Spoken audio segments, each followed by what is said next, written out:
இயேசுவுக்குள் பிரியமான அன்பு சகோதர சகோதரிகளே, பிரான்சிஸ்கன் முதல் 2ஆம் 3ஆம் சபையை சேர்ந்த அன்பு அருள் தந்தையர்களே, அருள் சகோதரர்களே, அருள் சகோதரிகளே, உங்கள் அனைவரையும் இந்த 10 நாட்களாக புனித கிளாராவை பற்றிய செய்தியை வழங்குவதில் நான் பெருமகிழ்ச்சி அடைகின்றேன். ஆகஸ்ட் மாதம் 2ஆம் தேதி முதல் நவநாளில் வானதூதர்களின் மரியாள் பெருவிழாவை உங்களோடு இணைந்து கொண்டாடுவதிலும், குறிப்பாக தாய்மரியில் கிளாரா என்கிற இந்த தலைப்பில் இந்த நவநாள் சிந்தனை முதல் சிந்தனையாக நாம் இன்று எடுத்துக்கொள்ள இருக்கின்றோம். இந்த அடிப்படையில் அசிசியில் உள்ள வானதூதர்களின் மரியாள் பேராலயமானது, அசிசி நகரம் என்பது மலையினுடைய உச்சியில் இருக்கின்றது. இந்த மலை அடிவாரத்தில், குறிப்பாக அசிசி நகருக்கு வெளியே உள்ள தரைத்தளத்தில்தான் இந்த வானதூதர்களுடைய மரியாள் பேராலயமானது அமைந்திருக்கின்றது. இப்பேராலயத்தில் புனித அசிசி பிரான்சிஸ் சீரமைத்த சிற்றாலயமாகிய போர்ஷியங்குலா உள்ளது. இதன் சிறப்பை பற்றித்தான் இன்று நாம் சிந்திக்க இருக்கின்றோம். போர்ஷியங்குலா என்பது ஒரு லத்தீன் வார்த்தையாகும். அதற்கு சிற்றாலயம், லிட்டில் சாப்பல் என்று பொருள்படும். இச்சிற்றாலயமானது 22 அடி நீளம் மற்றும் 13.5 அடி அகலம் மட்டுமே கொண்டது. குறிப்பாக இந்த போர்ஷியங்குலா கிபி 352 366 இந்த காலகட்டத்தில் திருத்தந்தை லிபோரியஸ் என்பவரால் இதற்கான இந்த ஆலயம் கட்டுவதற்கான முன்னேற்பாடுகளை செய்யப்பட்டு மௌனமட துறவிகளால் இந்த ஆண்டுகளில் இந்த சிற்றாலயமானது கட்டப்பட்டது. கிபி 516 புனித பெனடிக்ட் இந்த போர்ஷியங்குலாவில் வந்து தங்கி சென்றதாக ஒரு வரலாறு நமக்கு குறிப்பிடுகிறது. அவர் தங்கி சென்ற பின்பாக இந்த சிற்றாலயமானது பெனடிக்டைன் மௌனமட துறவிகளிடத்திலே சென்று சேர்ந்தது. இந்த சிற்றாலயம் ஒரு காலகட்டத்தில் இது ஒரு பள்ளத்தாக்கில் அமையப்பெற்ற இந்த சிற்றாலயமானது ஒரு காலகட்டத்தில் ஜோசேஃபாத் பள்ளத்தாக்கு என்று இந்த பள்ளத்தாக்கானது அழைக்கப்பட்டது. பின்னர் தான் இது புனித வானதூதர்களின் மரியாள் பள்ளத்தாக்கு என்று அழைக்கப்படுகின்றது. காரணம், அந்த பகுதியில் மக்கள் அங்கமெங்குமாக செல்லுகின்ற பொழுது வானதூதர்களுடைய பாடும் குரலை அவர்கள் கேட்டதாக, அந்த கேட்டதனுடைய அடிப்படையில் தான் இது வானதூதர்களுடைய மரியாள் பள்ளத்தாக்கு என்றும் வானதூதர்களுடைய மரியாள் சிற்றாலயம் என்றும் இந்த போர்ஷியங்குலா ஆலயம் அழைக்கப்பட்டது. பிரியமானவர்களே, கிபி 1208ஆம் ஆண்டு பிப்ரவரி மாதம் 24ஆம் தேதி புனித அசிசி பிரான்சிஸ் இறை அழைத்தலை இங்கும் பெற்றார். காரணம், அவருக்கு பல்வேறு விதமான அழைத்தல்கள் இருந்தன.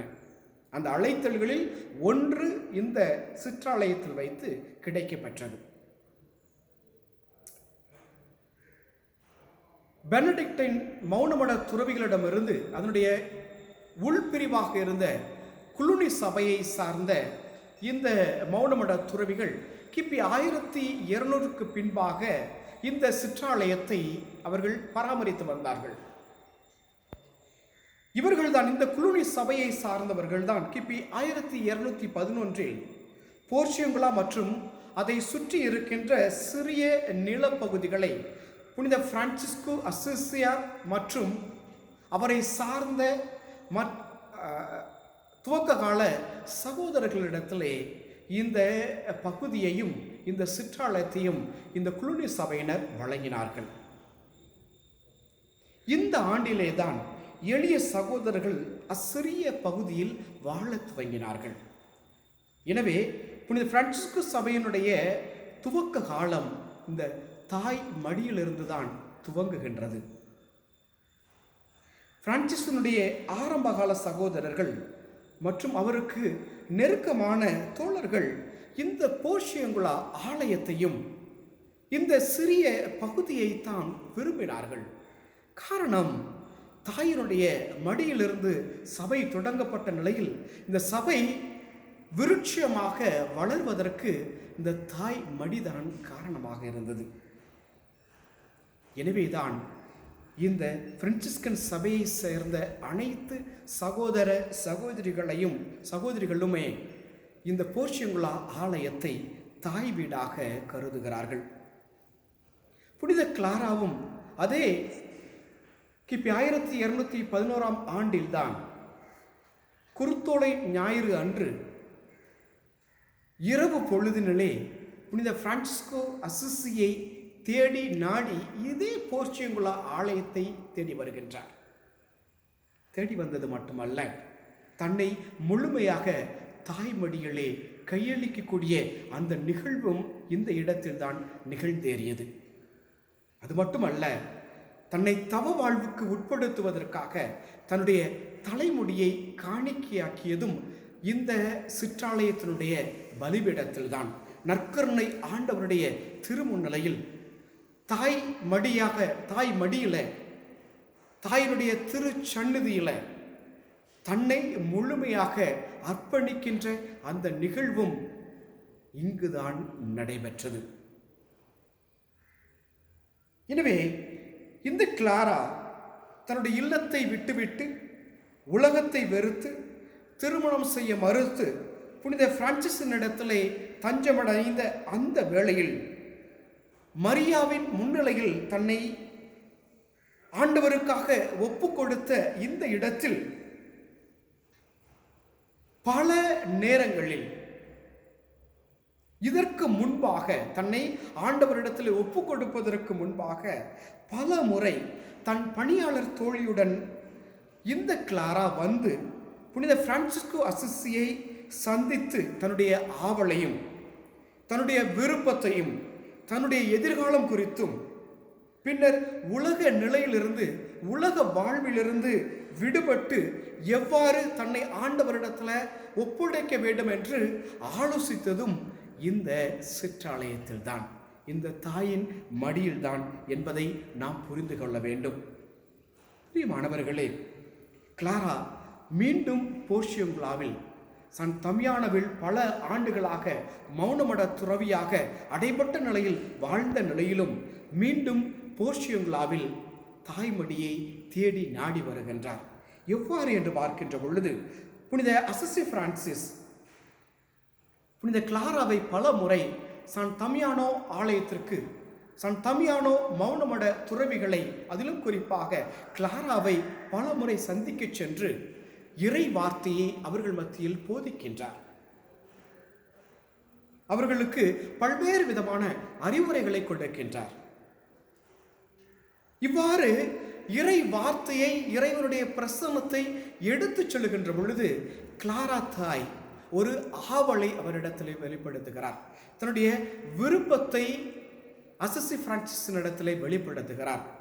அன்பு தந்தையே, உம்மோடு நான் உணவருந்த வேண்டும்,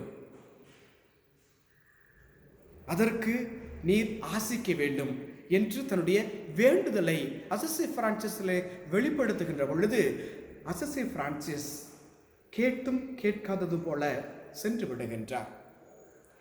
இந்த தாய் கிளாராவினுடைய ஆவலை கேட்டறிந்த அவருடைய துவக்க கால சகோதரர்கள், எளிய சகோதரர்கள் புனித பிரான்சிஸின் இடத்துல சென்று, தந்தையே, உமக்கு இது நியாயமா?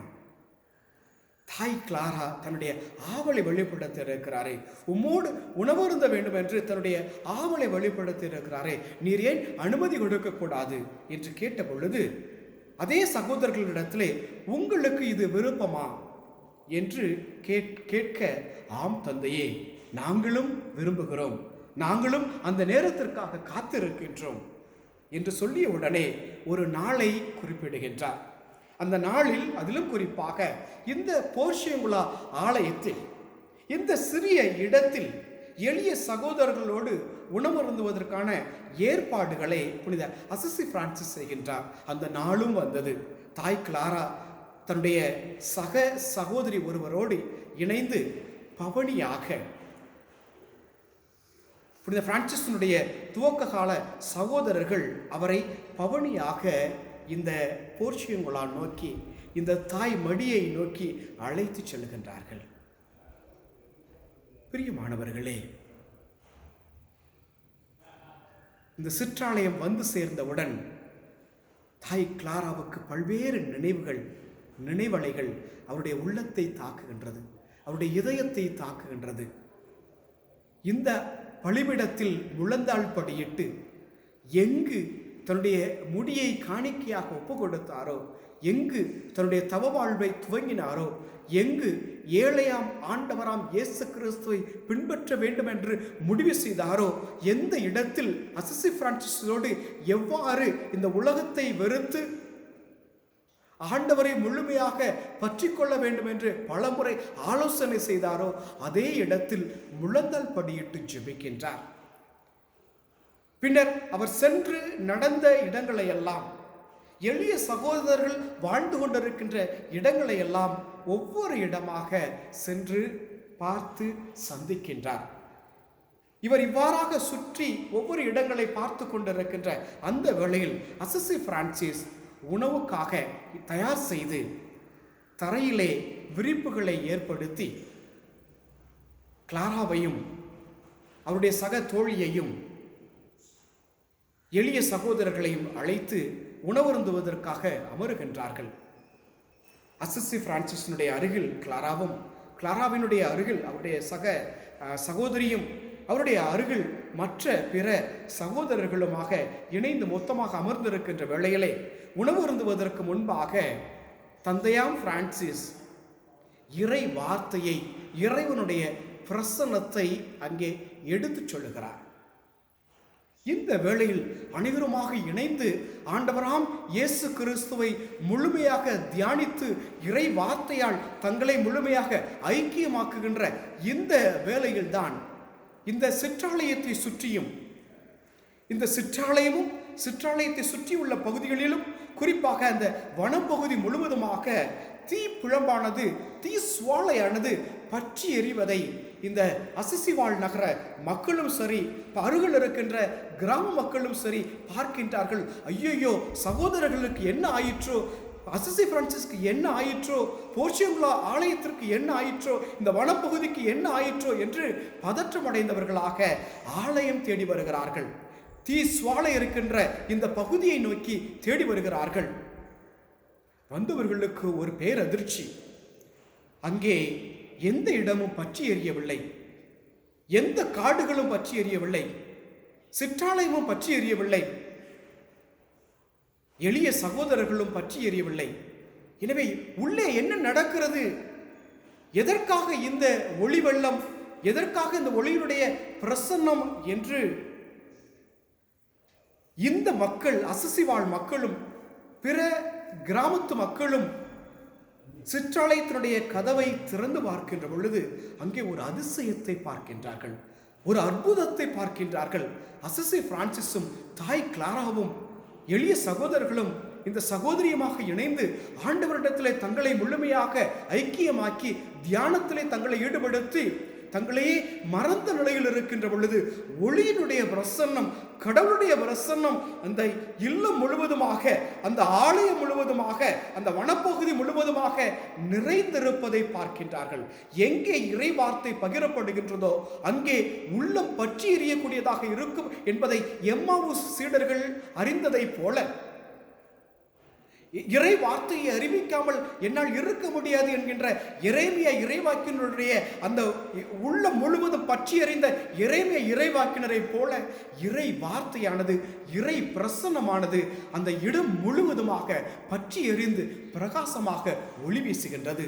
இதை பார்த்த மக்கள் தங்களையே முழுமையாக தாய் மடியில் அர்ப்பணித்தவர்களாக, நற்கருணை ஆண்டவரிடத்தில் அர்ப்பணித்தவர்களாக இந்த காட்சியை கண்ட பின்பாக அவர்கள் மீது வைத்திருந்த மரியாதையை பெருக்கிக் கொண்டு மீண்டுமாக மகிழ்ச்சியோடும் நிறைவோடும் ஆசீர்வாதத்தோடும் தங்கள் இல்லம் தேடிச் செல்கிறார்கள். பிரியமானவர்களே, சிறிது நேரத்திற்கு பின்பாக மீண்டும் தன்னுடைய சுய நினைவுக்கு திரும்பியவர்களாக அசிசி பிரான்சிஸும் தாய் மரியாளும் இணைந்து விண்ணக உணவையும் விண்ணக பகிர்வையும் பெற்ற பின்பாக, அந்த எளிய உணவை உட்கொண்ட பின்பாக தாய் கிளாரா சான் தமியானோ ஆலயத்திற்கு, தன்னுடைய மௌனமட அந்த இல்லத்திற்கு மீண்டுமாக திரும்பிச் செல்கின்றார். அவரை பார்த்த மாத்திரத்திலேயே அனைத்து சகோதரிகளும் எல்லையில்லா மகிழ்ச்சியை பெறுகின்றார்கள். தாய்மடியை தேடி நாடி வருகின்ற ஒவ்வொருவரும் இறை பிரசன்னத்தால் நிரப்பப்பட்டு ஒளியின் பிரசன்னத்தால் நிறைந்திருக்கின்ற வேளையிலே மகிழ்ச்சியின் மக்களாக, ஆசீர்வாதத்தின் மக்களாக மாற்றப்படுவார்கள். இறைவன் நம்மை நிறைவாக ஆசீர்வதிப்பாராக. ஆமென்.